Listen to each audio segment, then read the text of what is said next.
The blood on Margaret Keller's cheek had dried hours ago, but she could still feel where his ring had split the skin. She pressed herself against the back wall of the general store in Chloride, Arizona, trying to make herself invisible as townsfolk passed by in the dusty street, their whispers cutting deeper than any fist her husband Thomas had ever thrown. It was August of 1878, and the desert heat made everything shimmer like a mirage. Margaret had learned to time her trips into town carefully, waiting until the bruises faded enough that she could face the stares and the pitying looks. But this morning had been different. Thomas had lost money gambling again, and his temper had exploded before dawn. She had fled with only the clothes on her back and $3 silver hidden in her boot. "That poor woman," she heard Mrs. Henderson say to her companion as they walked past. "Her first husband used his fists too often. Everyone knows it, but what can we do? A man's got rights to his wife." Margaret closed her eyes against the shame. She was 22 years old and felt like she had lived 100 years. She had married Thomas Keller when she was 19, fresh off the wagon from Missouri, orphaned and alone. He had seemed kind enough then, a blacksmith with steady work and a small house on the edge of town. But the kindness had lasted only until the wedding night, and the violence had grown worse with each passing month. She opened her eyes and looked down the street toward the mountains that rose in the distance, purple and brown against the burning sky. Freedom felt as far away as those peaks, unreachable and impossible. She had no family, no money beyond the 3 coins in her boot, and nowhere to go. In 1878 Arizona Territory, a woman alone had few options and fewer protections. The sound of heavy boots on the wooden sidewalk made her tense, but it was not Thomas. Instead, a man she had never seen before walked past, leading a pack mule loaded with furs and supplies. He was massive, easily 6.5 feet tall, with shoulders so broad they seemed to block out the sun. His hair fell past his shoulders in dark waves, and his arms were thick with muscle that showed clearly through his worn shirt. He had the look of someone who lived in the wild places, far from civilization. The man paused, and Margaret realized he was looking at her. His eyes were a startling gray like storm clouds, and they took in everything with one sweeping glance: the blood on her face, her torn dress, the way she held herself like a cornered animal. "Madam," he said, his voice deep and rough from disuse, "you need help?" Margaret shook her head quickly. "No, I'm fine, thank you." But even as she said it, she saw Thomas emerge from the saloon across the street. He was already drunk despite the early hour, and his face twisted with rage when he spotted her. "Margaret!" he roared. "Get over here, woman!" The mountain man followed her gaze, then looked back at her. Understanding dawned in those gray eyes. "That your husband?" she nodded, unable to speak past the fear that closed her throat. "You want to go with him?" It was such a simple question, but no one had ever asked her before. Everyone assumed, everyone looked the other way. Everyone said a wife belonged to her husband no matter what, but this stranger with the storm-gray eyes was asking what she wanted. "No," she whispered, "but I have nowhere else to go." Thomas was crossing the street now, his face purple with anger. "I said get over here. You think you can run from me, you stupid cow?" The mountain man stepped forward, placing himself between Margaret and her approaching husband. The movement was casual, almost lazy, but it put his considerable bulk directly in Thomas's path. "Step aside," Thomas snarled. "That's my wife." "I'll defend her," the mountain man said quietly. "Walk away." Thomas laughed, but there was no humor in it. "You don't know what you're getting into, stranger. That woman is mine by law and by God. Move, or I'll move you." The mountain man did not move. He simply stood there, solid as the mountains themselves, waiting. Margaret could see people stopping to watch, gathering in doorways and on the sidewalk. The whole town would be talking about this by nightfall. Thomas swung first, a wild haymaker fueled by whiskey and rage. The mountain man caught his fist effortlessly in one massive hand and squeezed. Thomas screamed and dropped to his knees.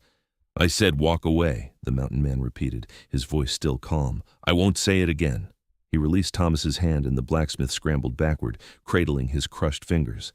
"You'll pay for this," he spat. "Both of you will pay." "I don't think so," said a new voice. Sheriff Coleman had emerged from his office, his hand resting on his gun. "Thomas Keller, I've had enough complaints about you and your temper. You lay one finger on this woman again, and I'll lock you up. That clear?" Thomas glared at all of them, but especially at Margaret. "She's still my wife. The law says so."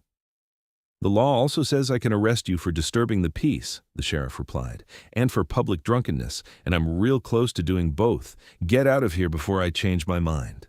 Thomas spat in the dust at Margaret's feet and stalked away, but not before shooting one last venomous look over his shoulder. "This isn't over," he called back. The crowd began to disperse, disappointed that there had not been more violence to gossip about. The sheriff tipped his hat to Margaret and the mountain man, then returned to his office.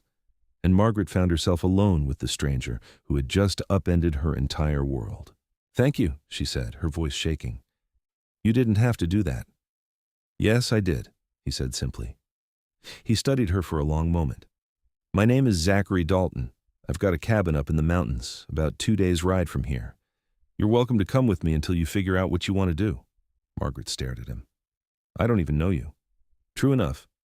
But you know your husband, and you know what he'll do when he gets you alone again." Zachary's expression was grave. "I won't hurt you, madam. You have my word. But I won't stand by and let him hurt you either." It was insane. She would be riding off into the wilderness with a complete stranger, a man who looked like he could break her in half without effort. But when she thought about going back to the house she shared with Thomas, about the darkness that would come after sunset, when there would be no witnesses and no one to stop his fists, the choice became clear. "My name is Margaret Keller," she said. "And yes, I'll come with you." Zachary nodded as though she had just agreed to something ordinary, like taking tea or going for a walk. "We should leave now before he comes back with friends. Can you ride?" Well enough, he led her to where a sturdy horse was tied alongside his mule. "This is Juniper. She's got a gentle temperament. You'll be safe on her." Margaret had ridden as a child in Missouri before her parents died, but it had been years. Still, she managed to mount without embarrassing herself too badly. Zachary swung onto his own horse, a massive bay gelding that looked like it could carry a small house, and they started out of town at a steady pace. People stared as they passed, and Margaret heard the whispers starting already. By tomorrow, the whole territory would probably hear that Margaret Keller had run off with a mountain man. Her reputation would be destroyed. But as chloride disappeared behind them and the open desert stretched ahead, she found she did not care as much as she thought she would. Reputation was a luxury for women who had choices. She was just trying to survive. They rode in silence for hours, the sun climbing higher and turning the desert into an oven. Zachary set a pace that covered ground quickly, but did not exhaust the horses. He seemed to know exactly where he was going, following trails that Margaret could barely see among the rocks and scrub brush. Around midday, he called a halt near a rocky outcropping that provided some shade. He helped her down from Juniper with surprising gentleness given the size of his hands, then broke out canteens and some dried meat. "You should eat," he said, handing her a piece of jerky. "It's hard going from here, and you'll need your strength." Margaret took it gratefully. She had not eaten since yesterday. "How long have you lived in the mountains?" 5 years, give or take. Came out here after the war." He did not elaborate, and she did not press. Many men who lived on the frontier had pasts they preferred not to discuss. "Do you come to town often?" "Few times a year to trade furs and get supplies. Don't care much for civilization." He glanced at her. "Present company accepted." It might have been a joke. Margaret was not sure. She studied him while he checked the horses, taking in the easy way he moved despite his size, the weathered tan of his skin, the scars on his knuckles. He looked like a man who had lived hard and expected nothing easy from life. "Why did you help me?" she asked suddenly.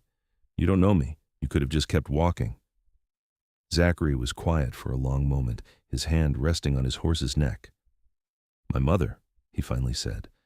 "My father was a drinking man with a mean streak. She never got away from him. Died when I was 15, and I always wondered if things might have been different if someone had helped her. So when I see a woman who needs help, I help. Simple as that." It was not simple at all, Margaret thought, but she understood what he meant. Some wounds went deep enough that they changed who you were forever. They rode on through the afternoon, climbing gradually into the foothills as the desert gave way to rocky terrain studded with juniper and piñon pine. The temperature dropped as they gained elevation, which was a mercy after the furnace heat of chloride. Margaret's body ached from the unaccustomed riding, but she gritted her teeth and kept going. She had survived worse than saddle sores. As the sun began to sink toward the western horizon, painting the sky in shades of orange and gold, Zachary led them to a small canyon with a spring trickling from the rocks. "We'll camp here tonight," he announced. "There's good water and shelter from the wind." He helped her down from Juniper again, and this time Margaret's legs nearly buckled when her feet hit the ground. She caught herself against the horse, breathing hard. "First day is always the hardest," Zachary said. He did not sound mocking, just matter of fact. "Sit down and rest. I'll see to the horses and get a fire started."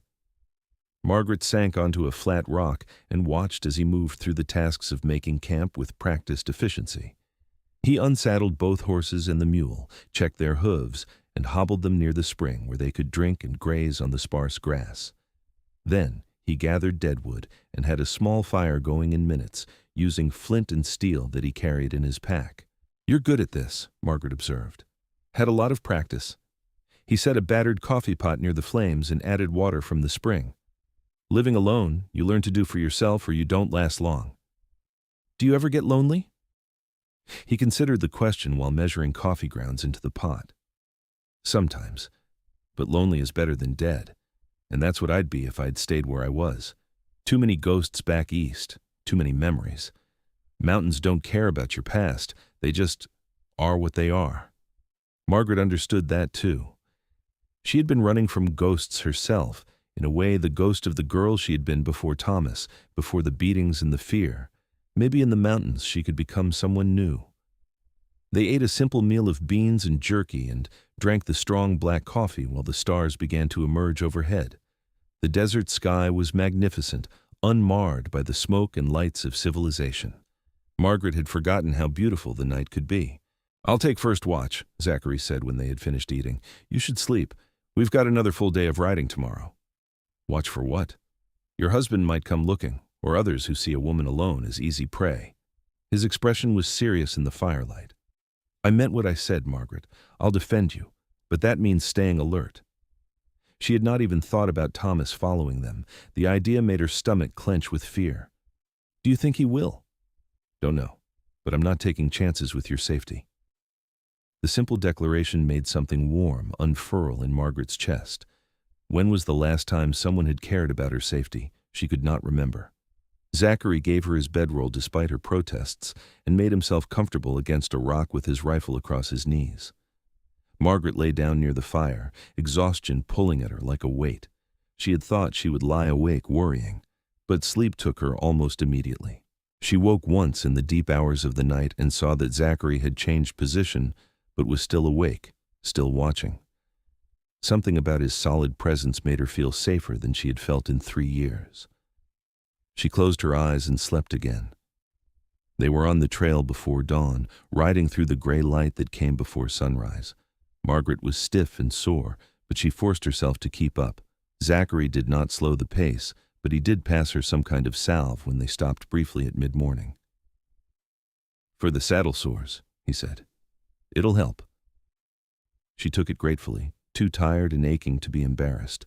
They were well into the mountains now, following narrow trails that switchbacked up steep slopes covered in pine and oak. The air was cooler here, scented with resin and earth. Birds called from the trees, and once Margaret saw a deer watching them from a rocky ledge before it bounded away. "It's beautiful here," she said. Zachary smiled, the first real smile she had seen from him. It transformed his rugged face, making him look younger and less severe. "Wait until you see the cabin.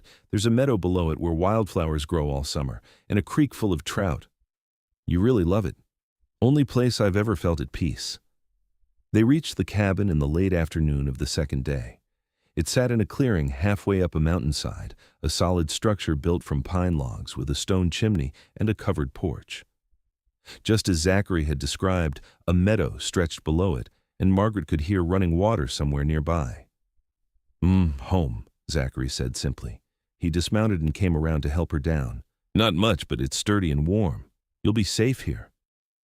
Margaret looked around at the clearing, at the mountains rising on all sides, at the vast sky overhead. She felt like she could breathe for the first time in years. "It's perfect."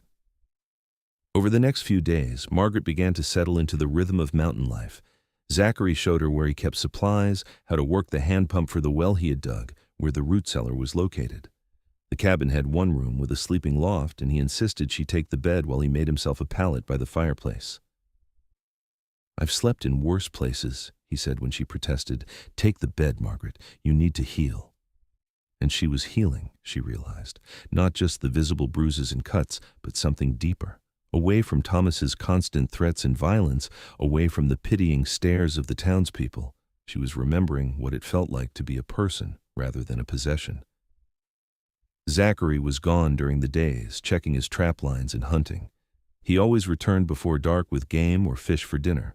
In the evenings, they would sit on the porch and watch the sunset behind the mountains, drinking coffee and talking about small things. He told her about the animals he saw, about tracking mountain lions and finding bear dens.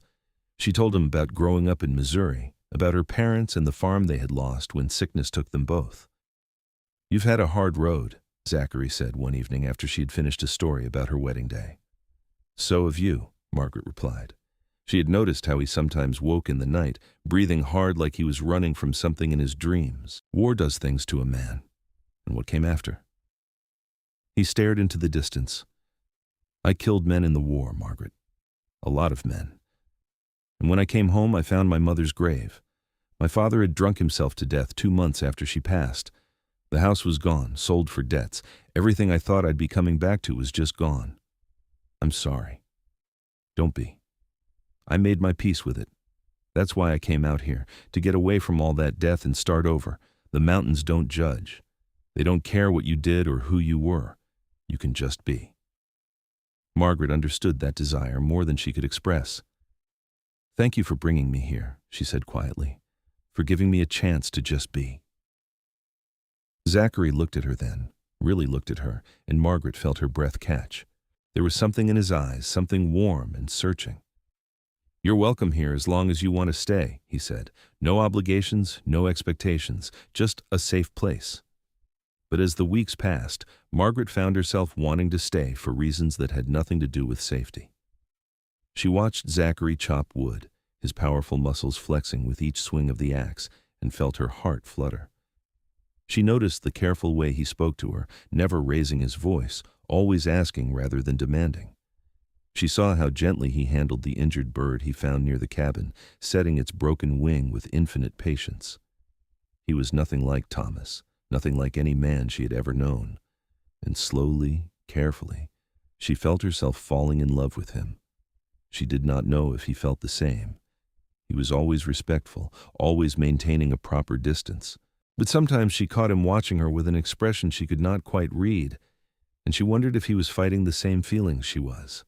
One morning in late September, nearly 2 months after she had arrived, Margaret was washing clothes in the creek when she heard a horse approaching. Her heart seized with fear Thomas had found them. But when she looked up, it was Sheriff Coleman riding into the clearing. Zachary emerged from the cabin, rifle in hand but not raised. "Sheriff, didn't expect to see you up here." Coleman dismounted and tipped his hat to Margaret. "Madam, Mr. Dalton, I thought you should know Thomas Keller is dead. Got himself killed in a fight 3 nights ago. Stabbed in an argument over cards." The world seemed to stop. Margaret stood frozen in the creek, water dripping from her hands. "Dead?" she whispered. "Yes, madam. I'm sorry to bring the news this way, but I thought you had a right to know. You're a free woman now. No husband, no one with a legal claim on you." Free. The word seemed impossible, too big to comprehend. She had been so certain that Thomas would hunt her down, that he would never let her go. And now he was gone, and she was free. "Thank you for riding all this way to tell us," Zachary said to the sheriff. "Figured you'd want to know. Also figured you might want to know that there's been talk in town." Coleman looked between them. "Some folks saying Mrs. Keller ought to come back, observe a proper mourning period. Others saying she should do whatever she wants, that Thomas Keller didn't deserve mourning. I'm in the second camp myself, but I wanted to make sure you knew what you'd be facing if you came back to Chloride." "I'm not going back," Margaret heard herself say.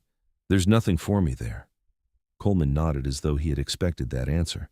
"Then I wish you both well. You're good people, and you deserve some happiness." He swung back into his saddle. "Take care of each other." They watched him ride away down the mountain trail. When he was gone, Zachary turned to Margaret. "Are you all right?" "I don't know," she said honestly. "I thought I'd feel relieved, and I do. But I also feel strange, like I'm waiting for the other boot to drop. That's normal. You've been living in fear for a long time. It takes a while to believe you're really safe." He hesitated, then asked, "Did you mean what you said? About not going back?" "Yes. If you'll still have me." Margaret looked up at him, at this strong, gentle man who had risked everything to defend her. "I want to stay, Zachary, not because I'm afraid or because I have nowhere else to go, but because this is where I want to be. With you." The words hung in the air between them. Zachary's gray eyes searched her face as though trying to determine if she meant it. "Margaret, I need you to be sure. I'm not an educated man. I don't have money or prospects. This cabin and these mountains are all I can offer you. It's a hard life, especially in winter." "I don't want education or money," Margaret said. She stepped closer to him, close enough that she had to tilt her head back to meet his eyes. "I want to be with someone who sees me as a person, not a possession. Someone who asks instead of demands. Someone who makes me feel safe. I want you, Zachary Dalton." For a moment, he just stared at her. Then he reached out and cupped her face in his large, calloused hands with incredible gentleness. "I've been in love with you since the first week you were here," he said, his voice rough with emotion. "Didn't think I had any right to say so. Didn't think you could ever see me as anything but the stranger who helped you. But if you're saying what I think you're saying, then I'm the luckiest man alive." "I'm saying I love you," Margaret whispered. "I'm saying I want to build a life here with you, if you'll have me." Zachary smiled, that transformative smile that made her heart soar, and bent to kiss her. It was nothing like the brutal, demanding kisses Thomas had forced on her. This was tender and questioning, giving her every chance to pull away. Margaret rose on her toes and kissed him back, pouring all her hope and love and gratitude into that single moment. When they finally broke apart, both of them were breathing hard. "We should get married," Zachary said. "Do this proper. I'll ride down to the settlement at Prescott and find a preacher. I want everyone to know you're my wife by choice, not by force." "Yes," Margaret agreed. "I want that too." They were married 3 weeks later in Prescott, with Sheriff Coleman and a few townspeople as witnesses. Margaret wore a simple blue dress that Zachary had bought for her, and he wore clean clothes and had trimmed his hair and beard. He looked almost civilized, although the raw power of him was still evident in every line of his body. The preacher pronounced them husband and wife, and when Zachary kissed her, Margaret felt tears streaming down her face. These were not tears of fear or pain, but of joy. She was married again, but this time to a man who loved her, who had vowed to protect and cherish her, who saw her as an equal partner rather than property. They rode back to the cabin as the autumn leaves were turning gold and red on the mountainsides. Winter was coming, Zachary warned her, and it would be hard. They would be snowed in for months, dependent entirely on their stores and what he could hunt. But Margaret was not afraid. She had survived worse than a hard winter. And she was right. The winter was long and cold, with snow piling up past the windows and temperatures that dropped below zero on the worst nights. But inside the cabin, there was warmth and love and laughter. Zachary taught her to tan hides and make candles. She taught him to read the few books they had, stumbling over words but determined to learn. They talked and played cards and made love in the big bed under piles of furs and blankets, learning each other's bodies and hearts. Spring came finally in late March, the snow melting in rushing streams and the meadow erupting in wildflowers just as Zachary had promised. Margaret stood on the porch one morning, breathing in the scent of pine and wet earth, and realized she had never been happier in her life. "You look content," Zachary said, coming up behind her and wrapping his arms around her waist. "I am, more than I ever thought possible." She leaned back against his solid chest. "I have something to tell you." "What's that?" "I'm pregnant. I think I'm about 3 months along." Zachary went very still. Then he turned her around to face him, his eyes wide. "Pregnant? You're sure?" "As sure as I can be without seeing a doctor. But I have all the signs." A slow, wondering smile spread across his face. "A baby. We're going to have a baby." "Are you happy?" Margaret asked, suddenly nervous. They had never discussed children. "Happy?" Margaret, I'm thrilled, terrified, but thrilled. He pulled her close, burying his face in her hair. You've given me everything I never knew I wanted. A home, a wife, now a child. I don't know what I did to deserve this, but I'm grateful every day. The baby came in early October, delivered with the help of a midwife Zachary had brought up from Prescott. It was a boy, healthy and strong, with his father's gray eyes and a powerful set of lungs. They named him Samuel, after Margaret's father. Zachary was a devoted father, handling his son with the same gentle care he had shown the injured bird. He carved toys and sang lullabies in his rough voice and walked the floor at night when Samuel was fussy. Margaret would watch them together and feel her heart overflow with love. The years passed in a rhythm of seasons. Samuel grew strong and curious, learning to walk and talk and eventually to help with the work around the cabin. When he was 3, Margaret had another baby, a girl they named Caroline after Zachary's mother. 2 years after that came another boy, Daniel.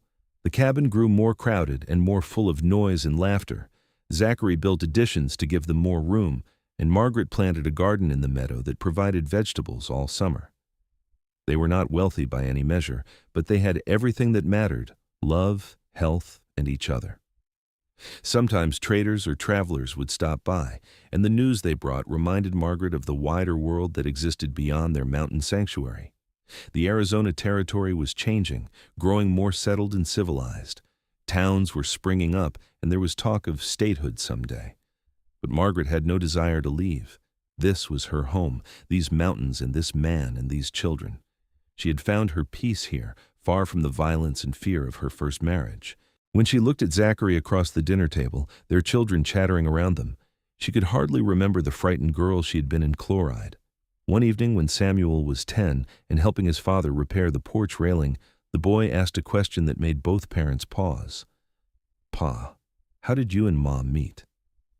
Zachary glanced at Margaret, who was shelling peas while keeping an eye on Caroline and Daniel playing in the meadow. They had known this question would come eventually. "I helped your mother when she needed it," Zachary said carefully. "She was in a bad situation, and I did what any decent man should do." "What kind of bad situation?" Samuel persisted. Margaret set down her bowl and came to sit on the porch steps.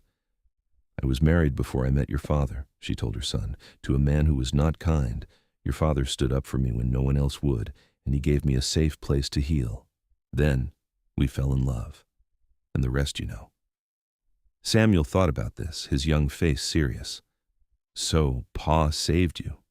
"Yes," Margaret said, "in more ways than one." "Then I'm glad he did," Samuel announced. "Otherwise, I wouldn't be here." Zachary laughed and ruffled his son's hair. "That's the truth. Best thing I ever did was help your mother. Changed my whole life." That night, after the children were asleep in the loft, Margaret and Zachary sat on the porch watching the stars. She leaned against his shoulder, solid and warm, and thought about the journey that had brought her here.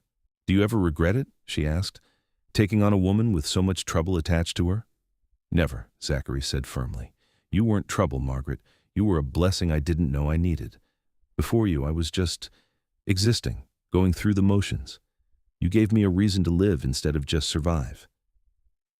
"You gave me the same thing," Margaret said. "You gave me my life back. You gave me love and safety and a family. I was so broken when you found me, and you helped me become whole again." Zachary kissed the top of her head. "We healed each other, I think. Both of us were running from ghosts, and we found peace together." It was true. Margaret no longer woke from nightmares about Thomas's fists.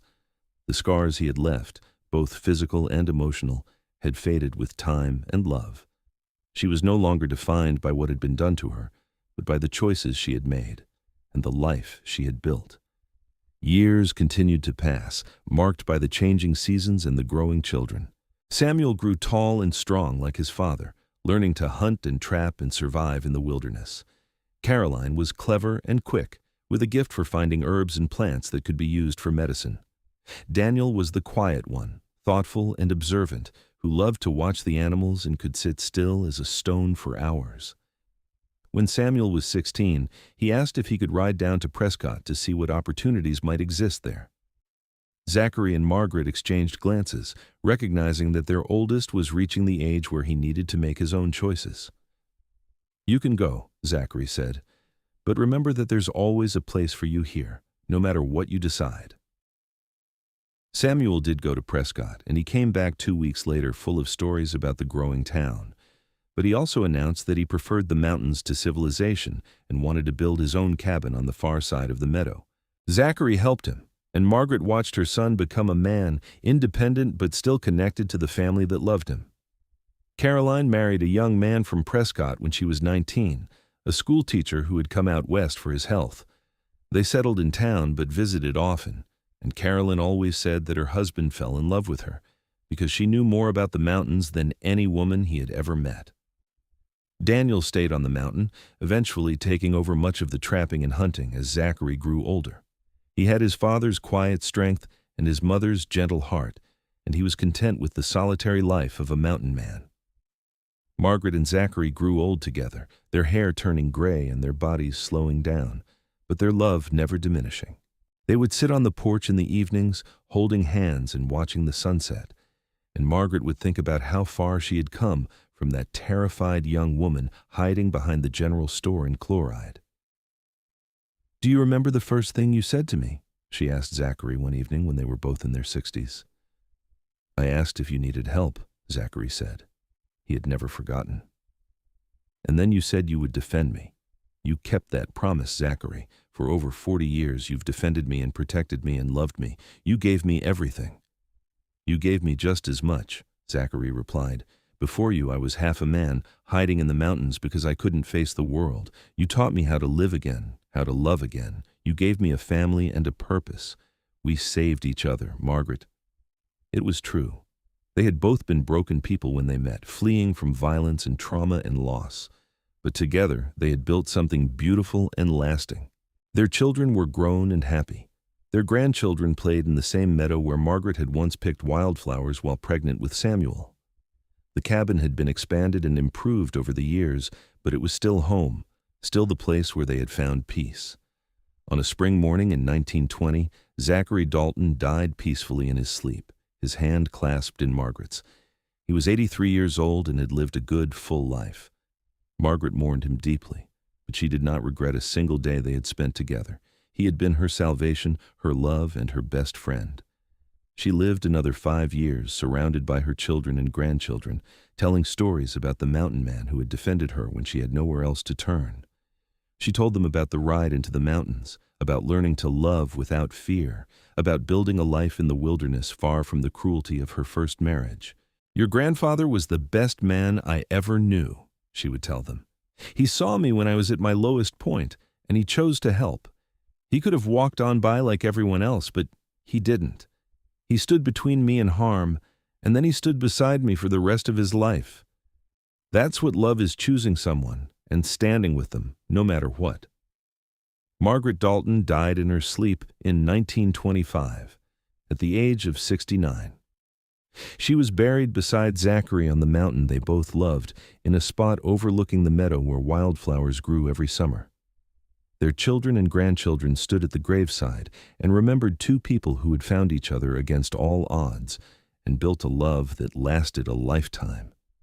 The cabin stood for many more years, eventually becoming a home for Daniel and his family, then for his children after him. It became a family legacy, a reminder of where it all started, with a frightened woman who needed help and a mountain man who said he would defend her. And he had. For 42 years, through hardships and joys, through raising children and building a life, Zachary Dalton had kept his promise. He had defended Margaret not just from physical harm, but from the darkness that had threatened to consume her. He had shown her what love could be when it was freely given and gladly received. Their story became a legend in the family, passed down through generations, the tale of how their great-grandmother had fled from abuse and found sanctuary with a mountain man who saw her worth when no one else did. How they had built a life together based on respect and love and partnership. How they had healed each other's wounds and created a family that lasted beyond their own lifetimes. The mountains that had witnessed their love still stood, unchanging and eternal. The creek still ran clear and cold. The wildflowers still bloomed in the meadow every spring. And somewhere in the wind that whispered through the pines, you could almost hear the echo of two people who had found their way home to each other, despite everything that had tried to keep them apart. Margaret had started that journey as a victim, a woman trapped in a violent marriage with no hope of escape. But she had ended it as a survivor, a wife, a mother, and a grandmother. She had ended it loved and cherished, surrounded by the family she and Zachary had created together. It had all begun with a simple promise: I'll defend her. 3 words that had changed 2 lives forever. 3 words that had led to a love story that would be remembered long after both of them were gone. And in the end, that was everything. Not wealth or status or what the world thought, but the love between 2 people who had chosen each other and committed to standing together no matter what came. Margaret and Zachary had built their happiness one day at a time, one choice at a time, in a cabin on a mountain far from the judgment and cruelty of the world below. They had found their peace. They had found their home. Most importantly, they had found each other, and that made all the difference.